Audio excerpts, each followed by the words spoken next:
Leo tuko area ya Mombasa Beach. Tumepatana na jamaa letu hapa anaitwa Manu. Manu, nataka tupatie ripoti kuhusiana na mambo na baharini. Vile mambo yanakwenda na venye maji yanakaa, na ni sawa ama sio sawa watu wakiogelea wakati kama huu? Katika mambo mwanangu, maji ya mengi sana. Yaani mtu kama biashara sasa, hizi biashara zetu ziko chini sana.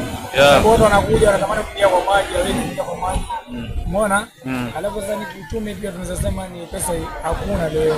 Yaani leo ni kuja tufungue vibanda tukae tulie. Na sijui kama wewe mwenyewe unaona kwamba sikukuu ya jana juzi, nadhani kwamba ulisherehekea vizuri kwa sababu na hope watu walikuwa wengi kwa sababu kila mmoja alikuwa anakuja kusherehekea. Nashukuru jana kulikuwa kuzuri, nilipata pesa sababu watu wengi waliingia kwa maji wakachukua mafuta. Hata ni vitu pia vilikuwa vimeisha kabisa. Mimi nashukuru sana. Kulikuwa vizuri. Si kama leo kidogo.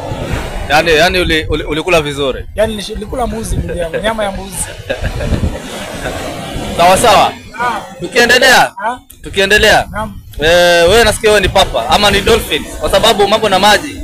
Naambia wewe unaweza fika kule. Na ukarudi. Mimi niko vizuri sana bro. Mimi ndo trainer, mimi ndo na instructor ya maji. Niko gelea na bila vizuri sana. Uko sawa? Lakini sasa hizi niko poa. Unaenda kama kilomita ngapi hivi? Hata sasa unaniambia niingie kwa maji. Naweza ingia kwa maji sasa hivi bro. Au sio? Mimi bana ninashukuru sana na nafurahi kwa wakati wako. Wewe zidi kutupatia ripoti kuhusiana na mambo na baharini kwa sababu tunataka kujua jinsi ambavyo maji yanavyojaa kama hivi.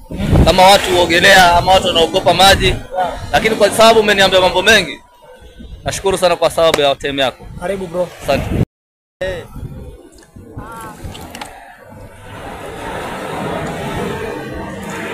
Mameni wewe, mimi niko tayari bro.